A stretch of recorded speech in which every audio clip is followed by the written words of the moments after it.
80 सीटें हैं लोकसभा की, सिर्फ एक सीट पर कांग्रेस पार्टी ही पिछले बार जीत पाई थी। इस बार की स्थिति क्या रहेगी ये देखना बेहद दिलचस्प रहेगा, लेकिन कांग्रेस पार्टी अपने कार्यकर्ताओं में इस बयान के जरिए जरूर जान फूंकने की कोशिश कर रही है। कांग्रेस पार्टी ने आज सबसे बड़ी घोषणा कर दी है, लेकिन कांग्रेस की अगुवाई वाले इंडिया गठबंधन को लेकर कोई बड़ी घोषणा सामने नहीं आ रही है।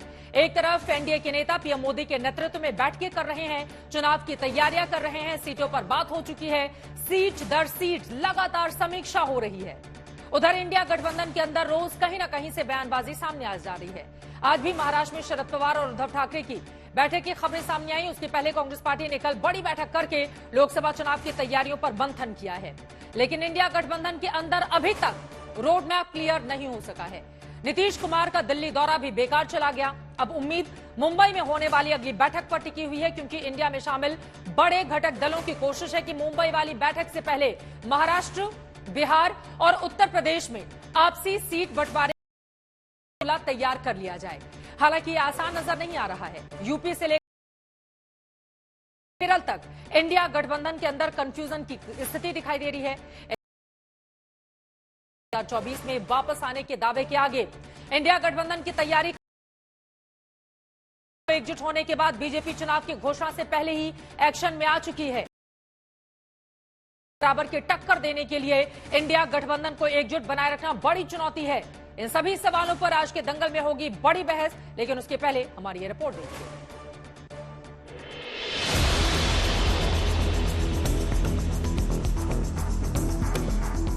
चुनाव की रणभेरी भर की देर है, वरना तैयारी भरपूर है।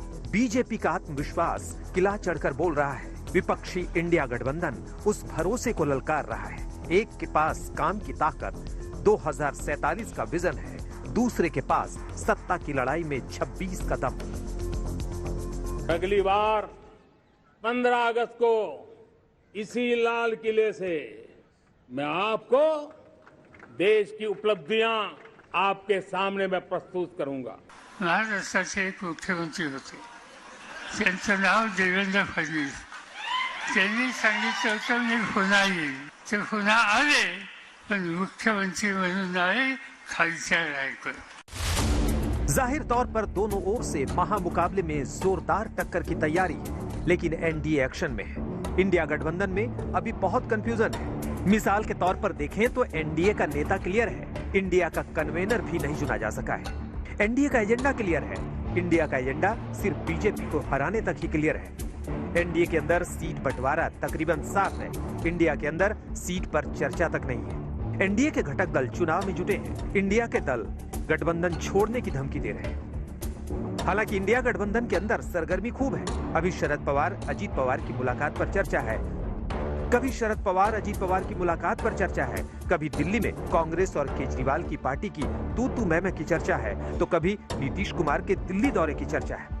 इंडिया गठबंधन इसी में खुश है कि एनडीए वाले एक्शन में है। एक कई विरोधी दलों का गठबंधन होने लगा, एक साथ दो मीटिंग हो गई और सर नामकरण उस दिन हुआ, तब उसी से परेशान है। बीजेपी के लोग दरार जीवी हैं, दरार जीवी। दो लोग अच्छे भले भाई होंगे, उनके बीच में दरार पैदा कर देंगे। बीजेपी बेचैन है तो चुनावी तैयारी को लेकर एक्शन में भी है। इंडिया गठबंधन वालों का तो अभी रोड मैप ही क्लियर नहीं है। दिल्ली पंजाब में कांग्रेस और आम आदमी पार्टी का क्या होगा, कंफ्यूजन है। उत्तर प्रदेश में आरएलडी का क्या होगा, कंफ्यूजन है। पश्चिम बंगाल में टीएमसी लेफ्ट कैसे साथ आएंगे, ये कंफ्यूजन है। महाराष्ट्र में शरद पवार का रुख क्या होगा, कंफ्यूजन है। जम्मू कश्मीर में पीडीपी एनसी कैसे करेंगे, कंफ्यूजन है। पवार साहब के बारे में कोई हमारे में संभ्रम नहीं था और ना रहेगा। शरद पवार जी ने स्पष्ट कह दिया कि मैं बीजेपी के विरोध में रहूंगा, एमयूए के साथ रहूंगा, इंडिया अलायंस के साथ रहूंगा। महाराष्ट्र के अलावा उत्तर प्रदेश की ओर चले तो अभी तक सीट बंटवारे की तस्वीर साफ नहीं है। इस बार राहुल जी अमेठी से चुनाव लड़ेंगे? बिल्कुल राहुल गांधी अमेठी से लड़ेंगे। अमेठी के लोग यहाँ आए हैं। बहुत बड़ा एक प्रयोग हो रहा है, प्रयास हो रहा है और सार्थक साबित होगा। आसान नहीं होता। सभी पार्टीज की अपनी विचारधारा है, अपने वर्कर हैं, पॉलिटिकल एम्बिशन वाले पालने वाले लोग हैं जो चुनाव लड़ना चाहते हैं। सबका समावेश करके पहली बार इस तरह से हम लोग प्रयास। खबर है कि आरएलडी 12 सीटों पर दावा कर रही है। अखिलेश यादव की पार्टी 5 सीटों से अधिक देना नहीं चाहती। उधर बिहार में नीतीश तेजस्वी की जोड़ी के बीच तो फॉर्मूला सेट बताया जा रहा है। लेकिन कांग्रेस लेफ्ट के लिए क्या बचेगा क्लियर नहीं है। ऐसे महत्वाकांक्षी लोगों का ये गठबंधन है, ये ऐसा भानुमति का कुनबा है जो कि बनने से पहले ही ढहने लगता है। अभी तो भैया कुछ हुआ नहीं, चुनाव आते आते तक देखिएगा ना।